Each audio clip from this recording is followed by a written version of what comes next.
میں تو 1953 میں عبدالخیل نامی گاؤں میں پیدا ہوا، ضلع ڈیرہ اسماعیل خان میں، اور میرا بچپن وہیں گزرا ہے۔ والد صاحب چونکہ مدرسہ قاسم رونو ملتان کے شیخ الحدیث تھے، اور میری تربیت جو ہے میرے چچا جان نے کی، خلیفہ محمد صاحب نے جی۔ تو ابتدائی تعلیم قرآن کریم ناظرہ، جو ابتدائی کتابیں ہوتی ہیں وہ انہوں نے پڑھائی مجھے۔ پھر چھٹی جماعت میں نے ملتان میں داخلہ لیا، ملت ہائی اسکول میں، اور میٹرک وہیں سے کیا۔ تو چھٹی سے پہلے شیطانیاں وطانیاں کرتے تھے نارمل بچوں کی طرح، یا جو بچپن میں فطرت ہوتی ہے ہر بچے کی، وہ ہمارے پاس ہماری بھی تھی جی۔ اور ایک دیہاتی ماحول میں میں نے تو قریب دیہاتوں کو بھی نہیں دیکھا تھا، بس اپنے ہی گاؤں اور اپنے ماحول میں ہی۔ اور تو کتنا بڑا گاؤں تھا یہ؟ اس زمانے میں تو خیر چھوٹا تھا، یوں سمجھے 7-8 ہزار کی آبادی کا جی، اور اب باہر 10-12 ہزار تک پہنچ گیا ہوگا۔ تو یہ اس ماحول میں، اور اسکول وغیرہ تھے؟ اسکول پرائمری تھا پہلے، پھر اس کے بعد بلکہ میرے ہوتے ہوئے تو پرائمری ہی تھا جی، اس سے زیادہ نہیں تھا۔ تو دیہاتی ماحول میں ہم وقت گزارتے تھے۔ ہمارے گھر میں اگر کوئی بھیڑ بکری تھی یا کوئی گائے تھی یا بھینس تھی تو ہم اس کو صبح کھول کے پہاڑ کی طرف لے جاتے تھے، اس کا چراتے تھے۔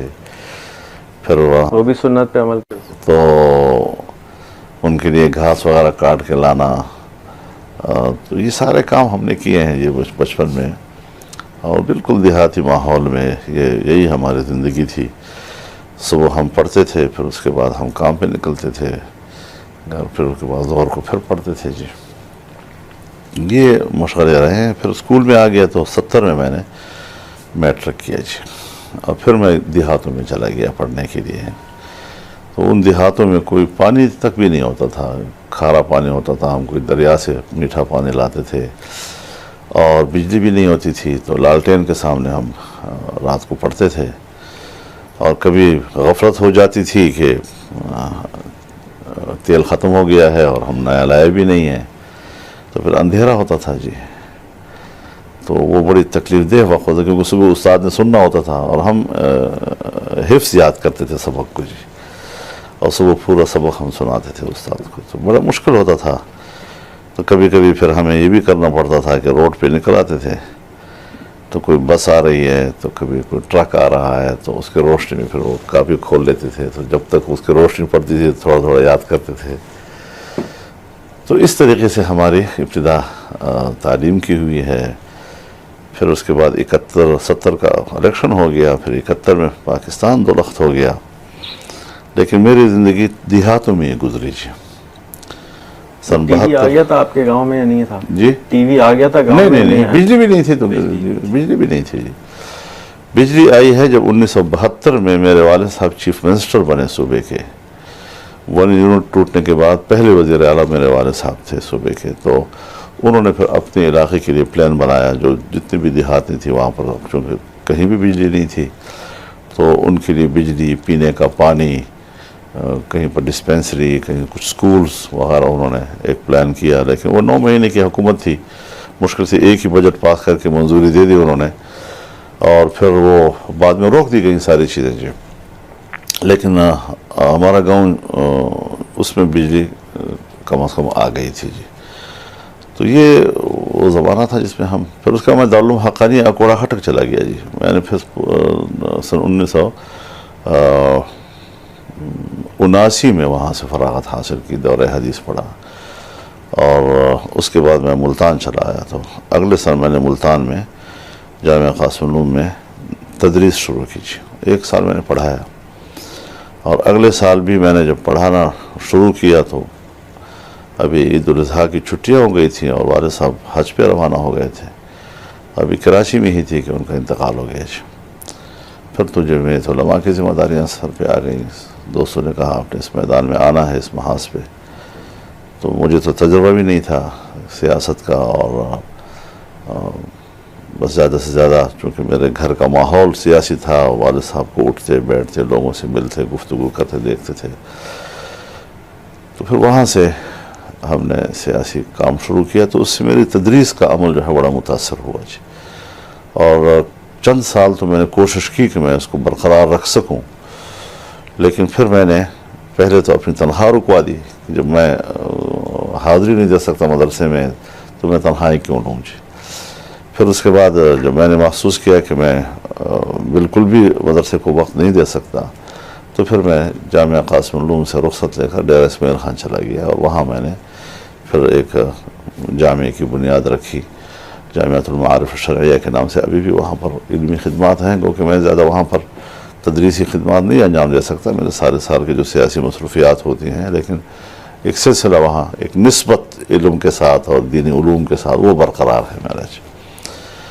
تو یہی زندگی ہماری چلی آ رہی ہے الحمدللہ. دیکھیے, جب میرے والد صاحب کا انتقال ہوا تو انہوں نے اپنی زندگی ہی میں جنرل ضیاء الحق سے مایوس ہو گئے تھے. ایک تو انہوں نے شریعت کے نفاذ کی بات کی. مفتی صاحب کی رائے یہ تھی کہ یہ لوگوں کو دھوکہ دے رہا ہے, کوئی ارادہ اس کا نہیں ہے. دوسرا یہ ہے کہ انہوں نے قوم سے الیکشن کا وعدہ کیا ہے, وہ الیکشن نہیں دے رہا جی. تو پیپلز پارٹی کے ساتھ جو ہمارا معاہدہ ہوا ہے وہ تو ایک نیشنل لیول کا ایک کمٹمنٹ تھی جی, اور قوم کے ساتھ ایک وعدہ تھا. تو ہم قوم کے ساتھ کیے ہوئے وعدے کو نبھانا چاہتے ہیں. تو اس بنیاد پر پھر انہوں نے تمام سیاسی جماعتوں سے رابطے شروع کیے کہ باقاعدہ تمام پولیٹیکل جو فورسز ہیں وہ اکٹھی ہوں اور وہ آئین کی بحالی کی جدوجہد کریں جی. ان رابطوں میں ہی تھے. کراچی میں بھی یہی رابطے تھے, تمام سیاسی قیادت یہاں کراچی میں موجود تھی, اور یہیں پر ان کا پھر انتقال ہوا. تو اس کے بعد جب میدان میں آیا تو ظاہر ہے جی کہ ماشاء اللہ کا مقابلہ MRD بنی, اور پھر میں 5 سال تک مسلسل جیلوں میں آتا جاتا رہا جی. اور جیلیں بھی ایسی کہ C کلاس کی جیلیں. تو کبھی کبھی ہمیں B کلاس بھی مل جاتا تھا بیچ میں, لیکن یہ ہے کہ جیلیں ایسی بن گئی میرے لیے کہ جیسے کوئی اپنا گھر بن گیا جی. آنا جانا معمول سا بن گیا ہمارا, اور کبھی یہ احساس نہیں ہوتا تھا کہ اوہ یہ تو پھر آرڈر گرفتاری کا آ گیا جی. ایک معمول سی زندگی بن گئی جی. آج باہر ہیں تو کل جیل میں ہیں, چند دن گھر پہ گزار دیے, پھر چند دن جیل پہ گزار دیے. تو اس طریقے سے ہماری ابتدا جو ہے بڑی مشقت کے ساتھ ہوئی ہے. مشقت کی سیاسی زندگی سے میں نے آغاز کیا ہے. ایک بہت بڑے ڈکٹیٹر کے ساتھ پنگا لیا ہم نے جی, اور پھر اس کے سامنے ڈٹ گئے ہم لوگ, اور کوئی کمپرومائز ہم نے نہیں کیا. یہاں تک کہ 85 میں الیکشن ہوا اور سیاسی جماعتوں نے اور MRD نے بائیکاٹ کیا اس کا, غیر جماعتی تھا.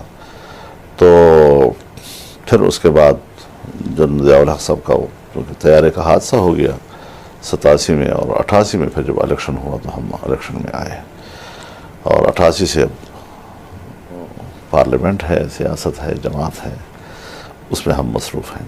پہلی بات تو یہ ہے جی کہ سیاست میں نظریہ ہونا چاہیے. آپ سیاست کس لیے کرنا چاہتے ہیں, آپ کا ویژن کیا ہے. تو اس حوالے سے بہرحال پاکستان کی تاریخ میں جو میں نے مشاہدہ کیا ہے کہ یہاں پر جب تک سوویت یونین موجود تھا تو اس وقت دنیا میں نظریاتی جنگ تھی. ایک طرف مغرب کی سرمایہ دارانہ طرز معیشت اور وہ نظریہ تھا, دوسری طرف جو ہے پھر وہ ایک اشتراکیت, اور دونوں انتہائیں تھیں. اس بیچ میں ہمارے علماء اسلامی معیشت کی بات کرتے تھے, قرآن و سنت پر مبنی معیشت, جو دونوں کے بیچ میں ایک اعتدال کا راستہ تھا. لیکن بین الاقوامی سطح پر بہرحال جو گروپنگ تھی وہ انہیں دو کی تھی. تو جب پاکستان میں سوویت یونین کے ہوتے ہوئے ہم دیکھتے تھے تو کوئی سیاستدان جب گرفتار ہوتا تھا تو جیل میں اس کو سیاسی قیدی کہا جاتا تھا. کوئی مذہبی آدمی بھی اگر گرفتار ہوتا تھا تو ایک مذہبی قیدی ہے، کسی مذہبی مسئلے میں آیا ہے. لیکن جب سے سوویت یونین ختم ہو گیا ہے تو دنیا میں وہ جنگ ختم ہو گئی ہے. اب پوری دنیا پر سرمایے کی حکومت ہے، اور مغرب کے سرمایہ دارانہ نظام میں آج آپ دیکھ رہے ہیں کہ اگر کسی سیاستدان کو پکڑا جاتا ہے تو کہتے ہیں یہ چور ہے، کرپٹ ہے. یعنی اب وہ سیاسی عنوان سے نہیں پکڑے جاتے جی. اور پھر جب یہ 9/11 ہو گیا اور دنیا میں ایک مذہب کے خلاف جو ہے امریکہ اور مغربی دنیا نکل آئی، آج اگر کوئی مذہبی آدمی پکڑا جاتا ہے تو اس کہتے ہیں یہ دہشت گرد ہے. یہ سینیرو پوری دنیا کا تبدیل ہو گیا. میں ایک سے دوسرے میں آیا ہوں، یعنی اس سیاست کو بھی میں نے دیکھا ہے اور اس سے سیاست کو بھی. لیکن جب میں سیاست میں آیا تو اس وقت افغانستان میں روس کے خلاف جنگ شروع ہو چکی تھی، اور سن 1980 سے لے کر 92-93 تک یہ جنگ جاری رہی، یہاں تک کہ سوویت یونین ٹوٹ گیا. تو میری سیاست کا آغاز جو ہے وہ اس جنگ کے دوران ہی ہوئی ہے. اور پھر جب اس کا خاتمہ ہوا تو بظاہر تو ہم خوشیاں منا رہے تھے کہ جہاد جیت گیا اور سوویت یونین ٹوٹ گیا. لیکن اس کے بعد میں جو اس کے اثرات پوری دنیا پر پڑے وہ آج آپ دیکھ رہے ہیں کہ افغانستان میں امریکہ آیا، کیسے آیا، کس طرح انہوں نے افغانستان کو برباد کیا، کس طرح عراق کو برباد کیا، کس طرح لیبیا کو برباد کیا، کس طرح شام کو برباد کر رہا ہے، کس طرح یمن کو برباد کر رہا ہے، کس طرح وہ اسلامی دنیا کے اوپر ایک دباؤ رکھے ہوئے ہے. دہشت گردی ایک اس طرح پھیل گئی کہ اب الزام جو ہے وہ مذہب پر ہے کہ وہ دہشت گردی پیدا کر رہا ہے، جبکہ ان کی پالیسیوں سے دنیا میں ایک ایسی جنگ چھڑی ہے کہ خونریزی ہو رہی ہے. لگتا ایسا ہے کہ سوویت یونین کا خاتمہ جہاں پر ایک بہت بڑی فتح تھی دنیا کی، وہ کچھ مغربی اور امریکی سیاست کی بھینٹ چڑھ گئی ہے. تو یہ کامیابیاں اور ناکامیاں جو ہے ساتھ ساتھ چلتی رہی ہیں، اور ابھی تک ہم اس کشت خون سے نکلے نہیں ہیں. تو ان ادوار سے گزر کر ہم یہاں پر آئے ہیں، اور اس وقت جو بین الاقوامی سینیریو ہے اس میں ہمارا اپنا ایک موقف ہے، اس حوالے سے ہم آگے بڑھ رہے ہیں. یہ تو ایک بات ہو گئی کہ نمبر 1 یہ نظریہ ہونا چاہیے. وہ نظریاتی جنگ دنیا میں نہیں رہی ہے، اب سرمایہ کی جنگ ہے. اب آپ کا جو بھی لیڈر آئے گا اور عوام میں مقبول ہوگا تو اسی نعرے سے کہ یہ کرپٹ ہے، اس کرپٹ کو پکڑو، اس کو یہ کرو. کوئی نظریہ اس کے پاس نہیں ہے. آئین آپ کا کہتا ہے کہ اسلام پاکستان کا مملکتی مذہب ہے. آئین کہتا ہے قوانین قرآن و سنت کے مطابق بنے گے. 73 سے لے کر آج تک ایک قانون سازی نہیں ہو رہی جی. کون ذمہ دار ہے اس کا جی؟ ہر قانون ناگزیر ہے، بہت جلدی ہے. فوجی عدالتیں بناؤ، جلدی کرو. نیشنل الیکشن پلان پاس کرو، یہ کرو، وہ کرو. دہشت گردی کے خلاف نیکٹا بناؤ، فلاں چیز بناؤ. یہ ساری چیزیں جو بہت ناگزیر ہیں. لیکن اگر کوئی چیز غیر ضروری ہے پاکستان میں تو وہ قرآن و سنت پر قانون سازی ہے، جو آج تک نہیں ہو رہی جی. تو اس اعتبار سے نظریاتی سیاست ہی ختم ہو گئی ہے، اور اب یہی کھیل ہوگا کہ سیاستدانوں پر کبھی ایک پر کرپشن، کبھی دوسرے پر کرپشن.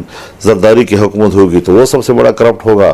جب اس کی حکومت چلی جائے گی تو اس کو نواز شریف کے خلاف لڑانے کے لیے صادق امین قرار دے دیا جائے گا، پھر یہ کرپٹ ہوں گے.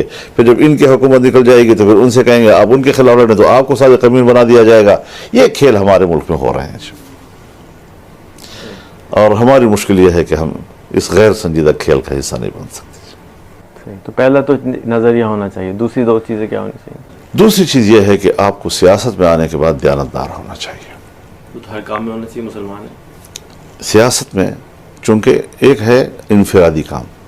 آپ انفرادی ہیں، آپ چوری نہ کریں، محنت کریں، جو حلال کمائی ہے اس سے آپ زندگی گزاریں، اچھی ہو بری ہو، جو اللہ دے رہا ہے اس پر قناعت. اور پھر یہی چیز آپ کو مملکت میں ساتھ دینی چاہیے کہ آپ مکمل طور پر اس ملک کے سرمایہ کو عام آدمی کی امانت سمجھیں، اور کسی قسم کی کوئی خیانت نہیں ہونی چاہیے. آپ ملک میں حکومتی بھی کرتے ہیں، آپ بحیثیت حکمران کے کچھ آپ کو حقوق بھی دیے جاتے ہیں، کچھ آپ کو سہولتیں بھی دی جاتی ہیں، کچھ آپ کو ثوابدیدی اختیارات بھی دیے جاتے ہیں. اس کے اندر رہتے ہوئے اگر کوئی سیاستدان کرے تو سمجھ میں آئے گی کہ جائز کر رہا ہے جی. اور اس میں بھی اگر وہ احتیاط کرے تو اچھی بات ہے، لیکن پھر بھی جائز تصور کیا جائے گا. لیکن جب ہم اس سے تجاوز کرتے ہیں اور بڑی بڑی دولتیں بنا رہے ہوتے ہیں جی، اور غریب آدمی جو ہے وہ بیچارہ صبح و شام روٹی کے لیے ترستا ہے، اور ہم بہت بڑے جاگیردار اور سرمایہ دار اور صنعت کار بن جاتے ہیں۔ تو یہ چیزیں جو ہے، اس کا رجحان اگر ہم ملک میں ختم کریں، یہی ہماری کامیابی کی علامت ہو سکتی ہے جی۔ الیکشن سر پہ ہیں، بہت آپ MMA کے ساتھ لوگ ہیں، آپ وزیر اعظم بن جاتے ہیں، پہلے 3 کیا کام کریں گے؟ دیکھیے، ہمارے ملک میں پہلے سے یہ کہہ دینا کہ میں یہ کر دوں گا اور یہ کر دوں گا، یہ کر دوں گا، پاکستان کے اندر اس وقت جو اسٹیبلشمنٹ ہے اور جس طرح نظام پر اس کا گرفت ہے، یہ پھر نعرے اور دعوے ہی رہ جاتے ہیں، اور پھر اس کے بعد بڑا مشکل ہوتا ہے۔ بنیادی بات یہ ہے کہ آپ اپنی حکمت و تدبیر کی بنیاد پر جو حکومتی ادارے ہیں اس کو جب آپ اپنے ساتھ ملاتے ہیں، کیونکہ حکومت پارٹی نہیں کرتی اکیلی، حکومت آپ کے تمام ادارے مل کر پارٹی کے ساتھ آپ کی ترجیحات کو ضرور قبول کریں گی، تو وہ سب مل کر جب ایک آئیڈیا طے کرتے ہیں کہ ہم نے اس طریقے سے آگے بڑھنا ہے، تو ظاہر ہے میں سمجھتا ہوں کہ ہمارے سامنے 2 چیزیں ہونی چاہیے۔ نمبر 1، عام آدمی کو امن مہیا کرنا، اس کی جان، مال اور عزت و آبرو کو تحفظ دینا، اور قوانین کی ایسی حکمت کے ساتھ استعمال کرنا کہ کم از کم آپ کے شہری جو ہے وہ اپنے آپ کو محفوظ تصور کرے جی۔ اور ظاہر ہے جی کہ وہ اسی صورت میں ہوگا جو آپ لوگوں کو انصاف دے سکیں گے جی۔ دوسری چیز ہے خوشحال معیشت۔ اگر ہم اپنی پالیسیاں ٹھیک کر لیں، اپنے ملکی وسائل پر ہم اعتماد کر لیں، اسی پہ ہم انحصار کر لیں، تو پھر ان کو استعمال میں لا کر یا ہم خود کفیل ہو جائیں گے، اور اگر خود کفیل نہیں بھی ہوں گے تو کم از کم باہر کی امداد پر ہمارا دار و مدار ہوگا، کم از کم پہ جی۔ اس وقت ہمارا 80% سے زیادہ باہر کے قرضوں، IMF کے شرائط، مغربی دنیا کی پالیسیاں، اس پر دار و مدار ہے، اور ہم ملکی وسائل استعمال نہیں کر رہے ہیں جی۔ کیونکہ جب باہر کے سودے ہوتے ہیں اور قرضے آپ لیتے ہیں اور باہر کی انویسٹمنٹ آپ لیتے ہیں، تو اس میں بہت زیادہ کمیشنیں آتی ہیں، اور بدقسمتی سے ہماری جو 70 سال سے موجود ایک ہماری جو بیوروکریسی ہے، اس کا جو ایک ذہنیت بن گئی ہے، اور اسی کی پاداش میں کچھ مفاد پرست طبقہ سیاستدانوں کا بھی جو روایتی سیاست کرتے ہیں، وہ اس مشکل میں پڑ گئے ہیں کہ ہم بس کمائیں، اور اگر ہم ملکی وسائل استعمال کریں تو شاید ہمیں اس پہ کمیشنیں نہیں ملیں گی، تو گھر کی بات ہو جائے گی جی۔ تو ہمیں اپنے وسائل پہ کھڑا ہونا چاہیے تاکہ ایک خوشحال معیشت کی طرف ہم قدم رکھ سکیں۔ ہم سے بعد میں آزاد ہوا ہے چائنا۔ ایشیا کے کتنے ممالک ہیں کہ جو پاکستان کے یا ہم عمر ہیں یا عمر میں کچھ کم ہیں، آج وہ معاشی لحاظ سے کیوں اتنی ترقی کر چکے ہیں اور ہم کیوں پیچھے ہیں؟ ہم نے تو برصغیر کے مسلمانوں کو کہا تھا کہ تم معاشی لحاظ سے ہندو کے غلام ہو، اور وہ اس کی بالادستی اس سے نکلنا ہے جی۔ آج وہ ہندوستان معاشی لحاظ سے کہاں پہنچ گیا اور ہم کہاں کھڑے ہیں جی۔ تو یہ ساری صورتحال ہے کہ جس کو ہم نے ترجیحات کے طور پر اپنانا ہے۔ اور تیسری بات کہ بہرحال یہ ملک اگر اسلام کے لیے بنا ہے تو اس پہ قانون سازی جو ہے وہ قرآن و سنت کے مطابق ہونی چاہیے، باہمی مشاورت کے ساتھ ہونی چاہیے، اور اسلامی نظریاتی کونسل بنی ہی اسی لیے ہے کہ اس میں تمام مکاتب فکر کے نمائندے ہوں، اس میں ماہرین آئین، ماہرین قانون، ریٹائرڈ لوگ، تجربہ کار، تاکہ وہاں سے جو بھی سفارشات آئیں وہ فرقہ واریت سے بالاتر ہوں اور ایک قومی سوچ کی وہ نمائندگی کریں۔ الحمدللہ اس میں وہ کامیاب ہو گیا ہے۔ اس نے آج تک جتنے سفارشات مرتب کیے ہیں تقریباً متفقہ ہیں، اس کے مطابق قانون سازی کا آغاز کیا جائے، طریقے سے کیا جائے۔ کوئی ایسی صورتحال کہ ہم بھی قائل نہیں ہیں کہ ہم اپنی خواہش کے بدلے میں ایک دنیا میں ہنگامہ اپنے خلاف کھڑا کروا دیں جی۔ تو جو چیز بھی کریں ہم ایک بڑے تدریجی انداز سے، کیونکہ جمہوریت تدریجی اصلاحات کا نام ہے، اور اس کو ہم ایک انقلاب نہیں کہہ سکتے، کیونکہ انقلاب تو تلچٹ کر دیتا ہے، سارے نظام کو تباہ و برباد کر دیتا ہے۔ کیا پاکستان کا ماحول اس کا متحمل ہے؟ میرے تجربے کے مطابق شاید ہم اس کے متحمل